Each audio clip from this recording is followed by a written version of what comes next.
भाजप आणि काँग्रेस या दोन्हीसाठी असा एक प्रश्न आहे. सुरुवात करतो भाजपपासून. प्रज्वल रेवन्नाच्या मोबाईलमध्ये हजारो मुलींचे अश्लील व्हिडिओ मिळाले. कुलदीप सेंगरने एका गरीब मुलीवर अत्याचार केला आणि तिच्या कुटुंबाला एका ट्रकने चिरडले. आणि निवडणुकीच्या वेळी या सर्व प्रकरणामध्ये तुमच्या तोंडाला कुलूप का लागतं?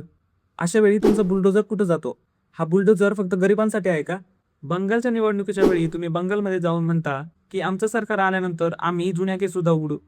चला हे पण मान्य, पण तुमच्या राज्यात असणाऱ्या केसचं काय?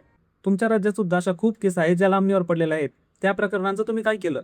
आधी तुम्ही आपल्या राज्यातील आग विझवा आणि नंतर लोकांना ज्ञान द्या, कारण तुमची यादी खूप मोठी आहे.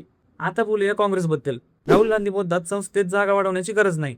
पण प्रश्न हा आहे, 2010 मध्ये काय झालं होतं? जेव्हा युपीए सरकारने हे विधेयक आणलं होतं तेव्हा शरद यादव आणि मुलायम सिंग यांनी ओबीसी कोट्याची मागणी केली होती.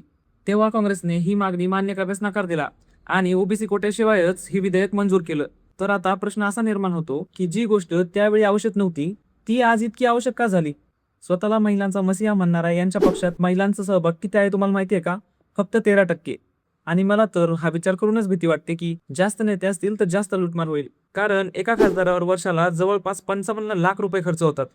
आणि जर सर्व खासदार आणि दोन्ही सभागृहाचे एकूण खर्च एकत्र केले तर यांच्यावर दरवर्षी जवळपास 1800 कोटी इतका खर्च होतो. तर प्रश्न आता हा आहे की एवढ्या सुखसुविधांमध्ये राहणारे नेते 15,000 रुपये महिन्याला कमवणाऱ्या सामान्य जनतेच्या अडचणी जाणून घेऊ शकतात का? या सर्वाबद्दल तुमचं मत काय? कमेंटमध्ये नक्की सांगा.